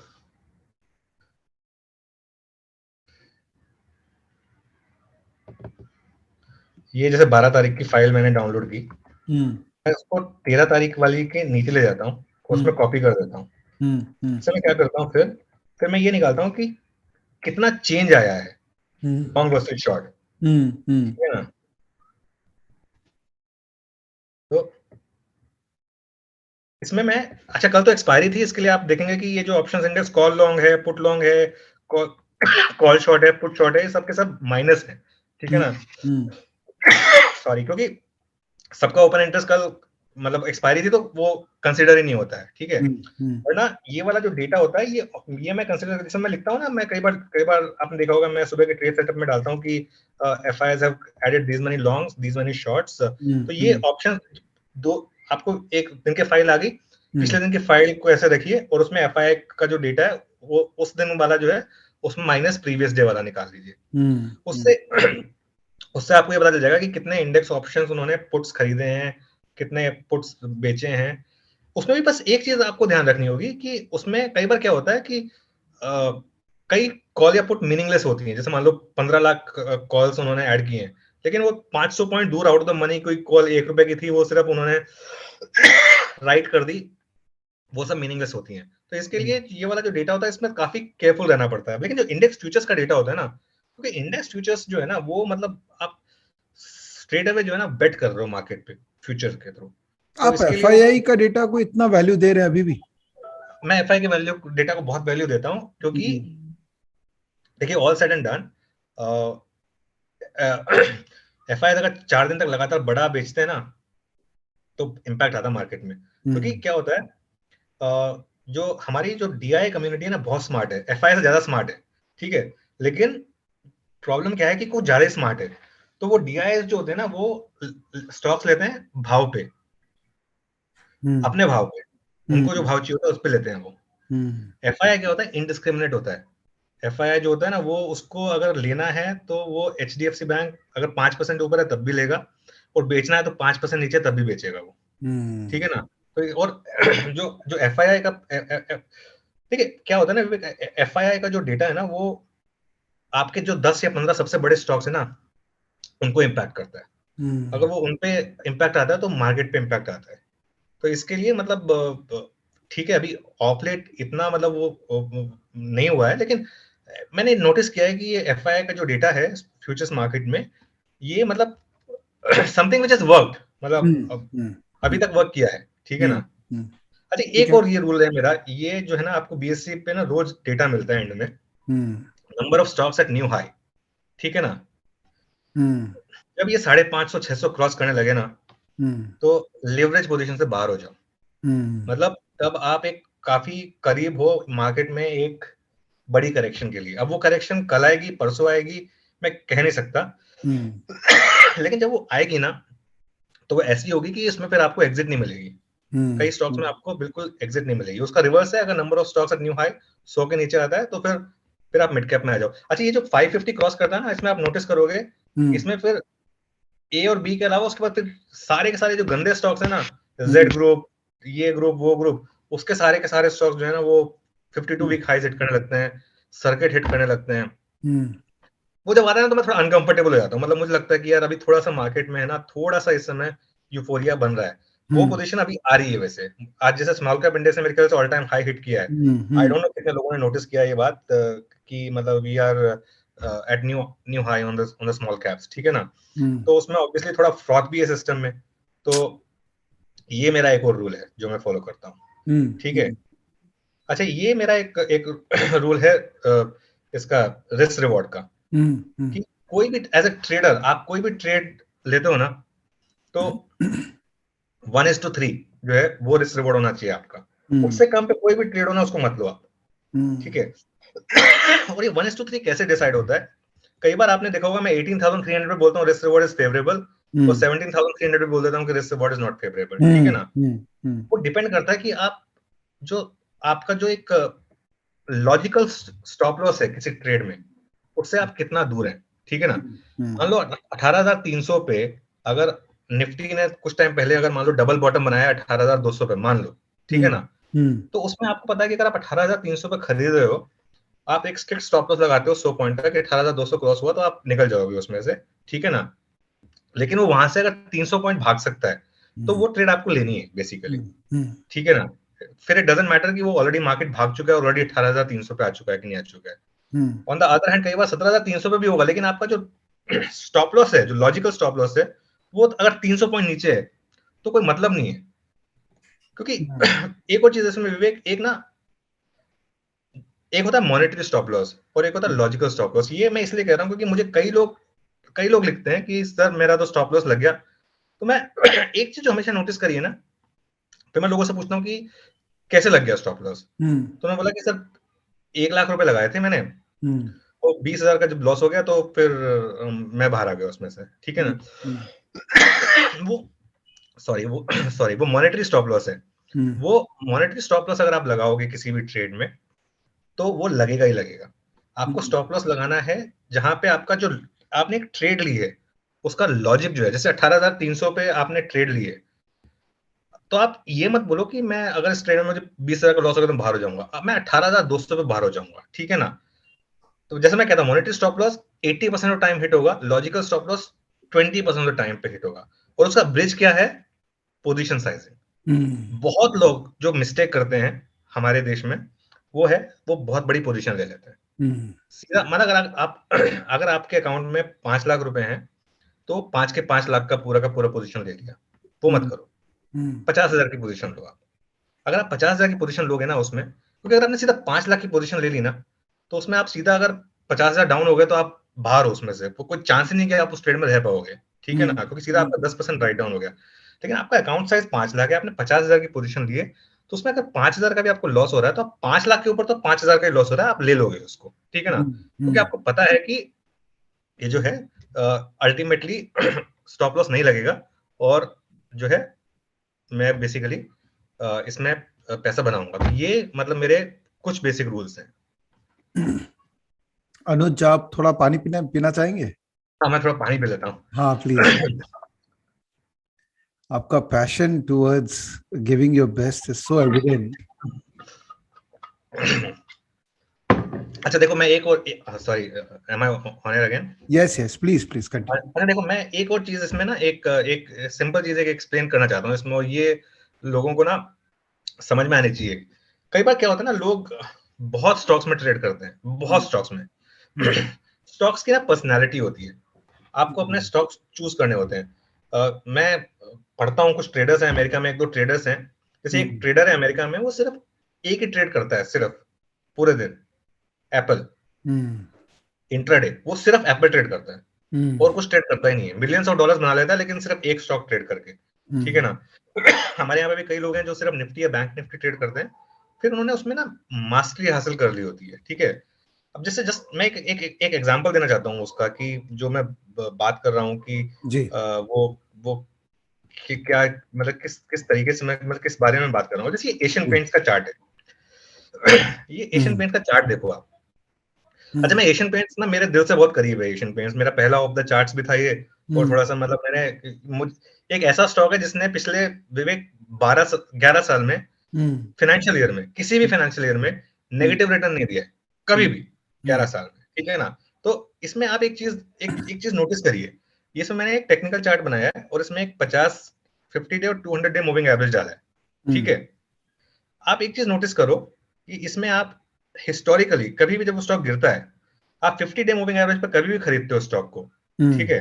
हो सकता है थोड़ा और नीचे गिर जाए, ठीक है, लेकिन इवेंचुअली वो उस लाइन से ऊपर आएगा, उसके बाद आप उस लाइन पे और उसको ऐड करो और ऊपर आएगा, फिर उस लाइन से नीचे और आएगा और ऐड करो फिर और ऊपर आएगा।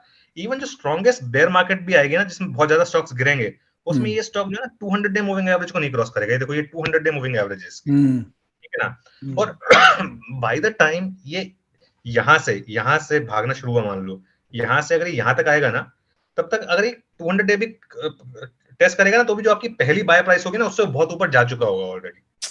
अब देखो, अब ये स्टॉक देखो, ये गिर रहा है, अभी इस पे ध्यान रखो। अब अभी अगले कुछ दिनों में अगर ये मान लो वापस ग्रीन लाइन पे आता है, तो ट्रस्ट योर इंस्टिंक्ट। अपने फाइनेंशियल एडवाइजर से ऑब्वियसली बात करना, ठीक है ना, रिकमेंडेशन नहीं है, लेकिन इस लाइन और इस लाइन के बीच में 50 और 200 के बीच में अगर आप इसको खरीदोगे, मोर ऑफन देन नॉट आप पैसा बनाओगे, मोर ऑफन देन नॉट, ठीक है ना। ये मतलब इसके लिए अपनी स्टॉक की पर्सनालिटी जो है ना, उसको चूज करो। एक और एग्जांपल है एचडीएफसी।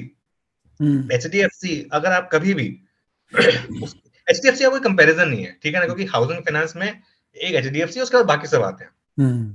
तो एचडीएफसी को जब भी आप उसकी मीडियन वैल्यूएशन, जो उसकी वैल्यूएशन होती है ना, एक प्राइस टू बुक वैल्यू जो भी होती है जी, उसकी एक मीडियन निकाल लो आप पिछले 10 सालों की। उस मीडियन से जब भी नीचे आए, वो जिस दिन नीचे आए एचडीएफसी उस प्राइस टू बुक वैल्यू में, उस मीडियन से जिस दिन नीचे आए ना, उस दिन आप आंख बंद करके खरीद लो स्टॉक को। आपको मतलब गारंटी तो स्टॉक मार्केट में कभी नहीं लेनी चाहिए, लेकिन बहुत अच्छा आपको रिस्क रिवॉर्ड मिलेगा कि आप जो है 2 साल के बाद देखोगे तो आपको लगेगा कि यार ये मैंने अच्छा स्टॉक अच्छे प्राइस पे ले लिया बेसिकली, ठीक है ना। और एक और लास्ट जो मेरा रूल है, look for bad news in bull market and look for good news in bear market, ठीक है ना। इसमें मैं आपको एक बहुत ही अच्छा एग्जांपल दूंगा। और ये जो जिस दिन न्यूज आई थी, उस दिन अगर मेरे जो दर्शक थे उन्होंने मुझे काफी इसके लिए वो सराहा भी था इसके लिए, और काफी खुश भी हुए थे वो। ये आईसीआईसीआई बैंक का चार्ट है, ठीक है। अब ये आईसीआईसीआई बैंक का चार्ट देखिए आप, ये जिस दिन आरबीएल बैंक की न्यूज आई थी, उस दिन जो है वो होती है, ये होती है फुल टॉस मार्केट में, ये कुछ फुल टॉसेस आती हैं। उस दिन आरबीएल बैंक की न्यूज आई, आरबीएल बैंक सर्किट पे खुला, पूरे बैंकिंग सिस्टम में एकदम से लगा कोलेटरल डैमेज है, ये है वो है। सिंपल चीज है, अगर जो बी कैटेगरी के बैंक्स हैं वो गिर रहे हैं, तो ऑब्वियसली जो बैंकिंग का पैसा है वो अच्छे स्टॉक में जाएगा। तो उस दिन आईसीआईसीआई बैंक करके 710 पे आ गया, ठीक है। तुरंत मत कूदो, पहली बार पे मत कूदो, ठीक है ना। लेकिन जहां पे वो पहले 15 मिनट में उसने स्टेबिलिटी पा ली, बस उसके बाद आपको वो एक इतनी अच्छी फुल टॉस और इतनी बड़ी ट्रेड मिल जाएगी ना विवेक। उसके बाद उस दिन का जो लो था आईसीआईसीआई बैंक का 710 का था करीब, ठीक है ना। 710 से उसके बाद वो स्टॉक जो है 820 825 तक भागा है नॉन स्टॉप, रुका नहीं है उसके बाद। ये देखो उसके बाद उसका चार्ट देखो, उसके बाद ये ऐसे भागा है। आपने कल की टाटा मोटर्स की न्यूज देखी होगी कि वो टाटा मोटर्स का जेआरआर का जो डेटा था, जेआरआर का डेटा खराब था। आपको खुश होना चाहिए, आप उस दिन आपको लगना चाहिए अरे वाह मजा आ गया, टाटा मोटर्स का ना डेटा खराब आया है, ठीक है ना। उस दिन आप बैठ जाओ, उस दिन आप बैठ जाओ स्क्रीन पे। अच्छा, उस दिन जो है ना आप अपना जितना भी आपको नाश्ता वाश्ता करना है, सब करना है ना, जो भी करना है ये सब करना है, वो सब उस दिन जो है ना आप 9 से 3:30 तक स्क्रीन के सामने रहोगे। उस दिन आप बाकी सब काम भूल जाओ, क्योंकि उस दिन जो आपको ना इतनी बड़ी अपॉर्चुनिटी मिलेगी। कल का टाटा मोटर्स का चार्ट देखो इंट्राडे, अरे एक क्लियर लॉजिक है कि पिछले क्वार्टर का जो डेटा था वो खराब है, सबको पता है कि वो सेमीकंडक्टर शॉर्टेज था, ये था वो था, खराब आएगा ही आएगा डेटा। लेकिन उसकी स्टोरी जो है वो ईवी को लेके है, आगे वो जो सेमीकंडक्टर शॉर्टेज सॉल्व हो रही है उसको लेके है। 490 पे आया वो, 490 से देखो क्या घुमा, तो एक बार सीधा 510 सीधा, ठीक है ना। तो इनमें क्या होता है ना, जब आप बुल मार्केट स्टॉक में खराब न्यूज पे आप बाय करते हो ना, तो आपके पास एक 1:10 की रिस्क रिवॉर्ड आ जाती है। 1:10 इसलिए क्योंकि जैसे उस दिन आईसीआईसीआई बैंक 710 पे आ गया, हम्म, ठीक है, आप 710 पे मत, 710 पे तो कोई खरीद भी नहीं पाएगा जो 710 का लो है, वो तो मतलब अगर किसी ने ट्विटर पे लोग बोल देंगे भले कि मैंने तो लो पे खरीदा और हाई पे बेचा है, उसको आप इग्नोर करो। लेकिन जहां पे उसने स्टेबिलिटी पाई, मान लो 720 पे स्टेबिलिटी पाई, तो 720 पे आप ले लो, आपका 10 रुपए का स्टॉप है, और देखो एक हफ्ते में 720 वाला 820 हो गया, जो आईसीआईसीआई बैंक का स्टॉक है। सेम चीज टाटा मोटर्स में, उस दिन अगर आपने 490 का स्टेबलाइजेशन वेट किया होता, 495 496, आपका एक स्टॉप लॉस फिक्स हो गया 490, उस दिन का लो ब्रेक हुआ, आप ट्रेड से बाहर हो। लेकिन अगर वो चलने लगेगा उसके बाद, तो फिर वो बड़ा मूव देगा, फिर उसमें एक फिर उसमें एक बहुत बड़ा मूव आएगा।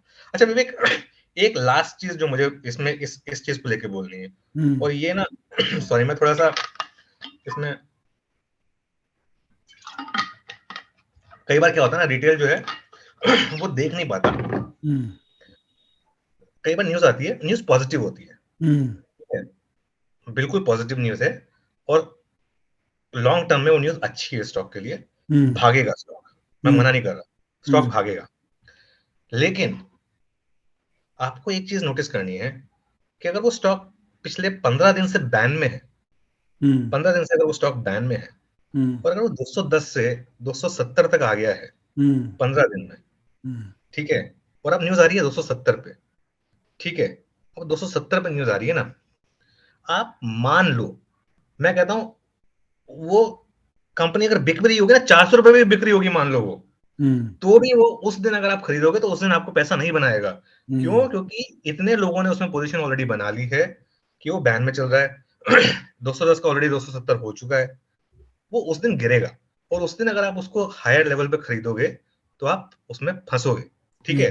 एक एग्जांपल देता हूँ, इन्फोसिस का एक एग्जांपल देता हूँ, ठीक है, अर्निंग सीजन चल रहा है इन्फोसिस का, ये इन्फोसिस का फ्यूचर का चार्ट है। वापस से 15 अनुज वापस से स्क्रीन शेयरिंग करिए। सॉरी एक सेकंड, ये इन्फोसिस का investing.com पे मैंने चार्ट खोला, फ्यूचर का चार्ट, ठीक है ना, 15 मिनट का चार्ट है ये, ठीक है। अब ये ये 9 जनवरी को से ये स्टॉक जो है ये यहाँ से चलना शुरू हुआ है, ठीक है ना। अब ये देखो कितनी ग्रीन, 15 मिनट का देखो कितनी ग्रीन कैंडल बनती गई बनती गई बनती गई बनती गई, ठीक है, बनती गई, ये यहाँ पे जाके बंद हुआ प्री रिजल्ट, ठीक है। अगले दिन ये स्टॉक यहाँ खुला है, ठीक है, आप इसको यहाँ खरीदोगे अगर एज ए फ्यूचर ट्रेडर, आप 100% उसके बाद ये वाली जो बार देख रहे हो ना, ये बार किसने बनाई है, ये जो रेड बार है, ये रेड बार किसने बनाई है, ये रेड बार बनाई है जिसने ये वाली बार बनाई थी, ठीक है ना। ये बार बनाई है इसने, ठीक है।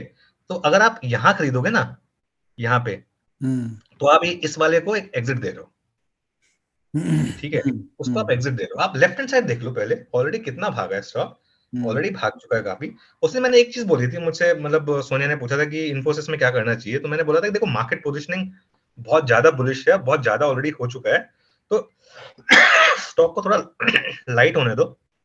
लेकिन if I was a betting man and if I have to bet on whether Infosys will go to 2500 first और 1500 फर्स्ट, आई विल से 2500, ठीक है। उसके बाद देखो ये वाली जो कैंडल्स बनी है ना, इसमें सबसे ज्यादा प्रॉब्लम उनको ये जिन्होंने यहाँ खरीदा है, वो बेचारे निकल गए यहाँ पे। और उसके बाद देखो स्टॉक में क्या, उसके बाद क्या तेज मूव आया, आज ऑल टाइम हाई वापस बना दिया स्टॉक ने, ठीक है ना। और उसमें प्रॉब्लम क्या होगी ना, इसमें स्पेशली रिटेल जो है वो ऑप्शन बाय करता है, वो कॉल ऑप्शन बाय करता है, ठीक है। तो अगर आप इन्फोसिस का कॉल ऑप्शन खरीद रहे हो, ठीक है ना, तो अगर आप इन्फोसिस का कॉल ऑप्शन खरीद रहे हो रिजल्ट से पहले, तो उसकी जो प्राइस होती है ना वो बहुत ज्यादा होती है, ठीक है। उसके बाद उसको उस आपकी प्राइस से ऊपर आने के लिए अगले दिन कम से कम 6 या 7% का मूव चाहिए, तब जाके तो आप पॉजिटिव में आओगे। या तो आप फ्यूचर लेके गए हो, ठीक है ना, थोड़ा रिस्क लेके गए हो कि फ्यूचर ले लिया कि अच्छा रिजल्ट आएगा तो मैं ले लेता हूँ, ठीक है। स्पेशली जो लोग ऑप्शन खरीदते हैं ना वो फंस जाते हैं। फिर उसके बाद फिर आपको क्या करना चाहिए, फिर आपको वेट करना चाहिए कि ये जो प्री पोजिशनिंग है ये कहाँ पे जाके स्क्वायर ऑफ होगी। जहां पे जाके प्री पोजिशनिंग खत्म होगी, वहां पे फिर आप उसको फिर जो है फिर उसके बाद आप उसको बाय करोगे, तो फिर वो आपको उसमें अच्छा वो पैसा बना के देगी। और एक फाइनल चीज बोलता हूँ, वो मतलब थोड़ा सा मेरे को शायद अनपॉपुलर भी बना दे, डिटेल के लिए खास तौर से सबसे जरूरी चीज है, मार्केट में इसमें पंप एंड डंप बहुत होता है, ठीक है ना। और अगर आपको कोई भी ऑल ऑफ अ सडन 9:30 बजे सुबह, 9:30 से 9:45 का पीरियड, 9:30 to 9:45 का पीरियड जो है ना, उसमें आप ऑल ऑफ अ सडन देखोगे कहीं से ट्वीट आ गया, किसी टेलीग्राम ग्रुप में आ गया, कहीं फ्लैश हो गया, कोई न्यूज़ फ्लैश होती है, ठीक है ना? कि ये हो गया, वो हो गया। उसको गूगल करो एक बार। आप गूगल करोगे ना, आप देखोगे वो कल रात की न्यूज़ है, ठीक है? या फिर सुबह 6 बजे की न्यूज़ है वो, ठीक है? सुबह 6 बजे की न्यूज़ है या सुबह 7 बजे की न्यूज़ है वो, ठीक है? क्या हुआ, लोगों को एकदम से 9:30 बजे वो न्यूज़ याद आई है वो? नहीं, 9:30 बजे उनको न्यूज़ याद नहीं आई है। उन्होंने 9:30 बजे वो न्यूज़ डाली। उन्होंने होप किया है कि लोग इस न्यूज़ को मिस कर दें, ताकि मैं अपना हिसाब से अपना एक वो बना लूँ और उसके बाद मैं उसको करूँ, ठीक है ना? तो इन चीज़ों से बचो आप। इन चीज़ों में क्या है ना, कोई भी न्यूज़ आता है ना बिज़नेस चैनल पे आए चाहे, इंक्लूडिंग माइन, ठीक है? ट्विटर पे आए, टेलीग्राम पे आए, ये आजकल यूट्यूब चैनल चल रहे हैं, टेलीग्राम चैनल चल रहे हैं, इन पे आए ना, कूदो मत उस पे, प्लीज़। उसको एक बार गूगल कर लो बस, ठीक है ना? उसको अगर आप गूगल कर लोगे ना, कई बार आप नोटिस करोगे कि वो जो बार बनता है ना उसमें जो, वो उस दिन का हाई होता है बस, और उसके बाद वो कभी नहीं आता वो। क्यों? क्योंकि सब फँस गए हैं उसके बाद उसमें।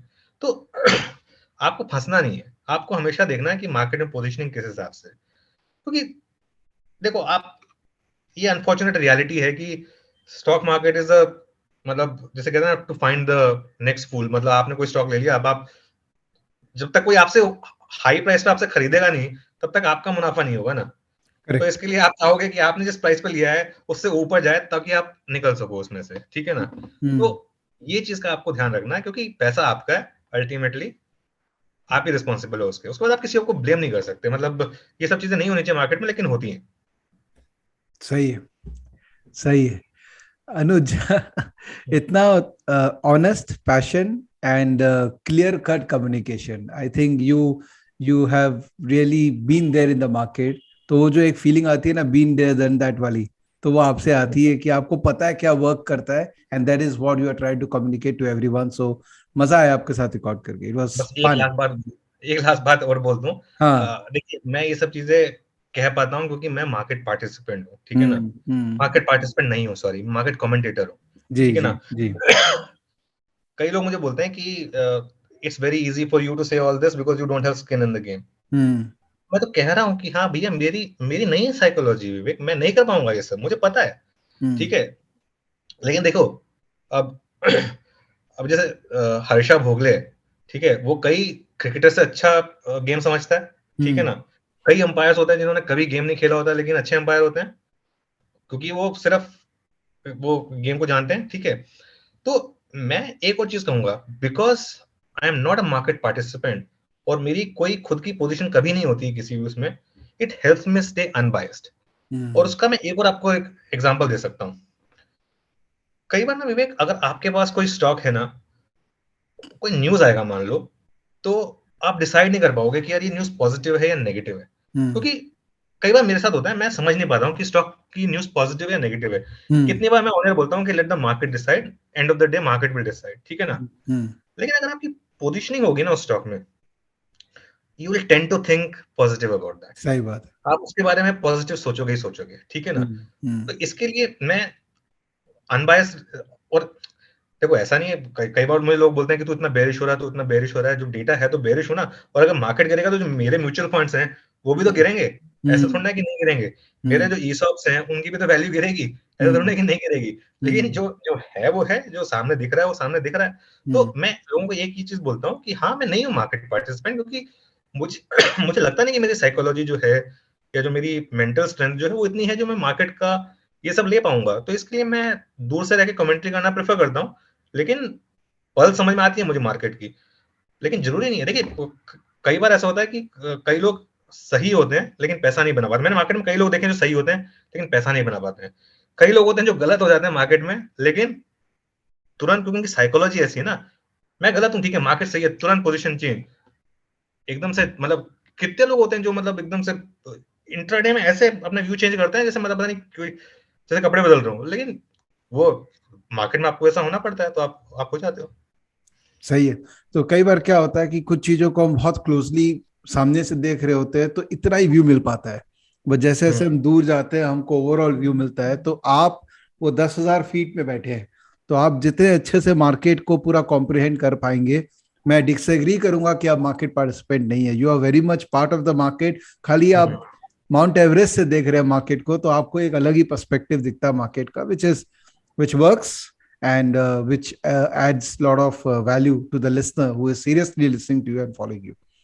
चलिए अनुज, ये वीडियो अब यहीं समाप्त करते हैं, और ऑफलाइन एक और कभी मौका मिलेगा तो आपके साथ करेंगे, but it was fun, enjoyed, learned, and I am really happy that I recorded this one with you. Thank you so much. Thank you Vivek, and I am happy that I did it. मतलब जब आप पहले time मुझे जब reach out किया था तो मैं थोड़ा सा स्केप्टिकल था कि पता नहीं वर्क करेगा कि नहीं करेगा, क्योंकि आपके शोज में सब आप इतने बड़े बड़े सब जीनियसेस को लेके आते हैं. फिर आपने मतलब बोला कि नहीं चलो करते हैं, तो फिर मैंने कहा चलो ठीक है.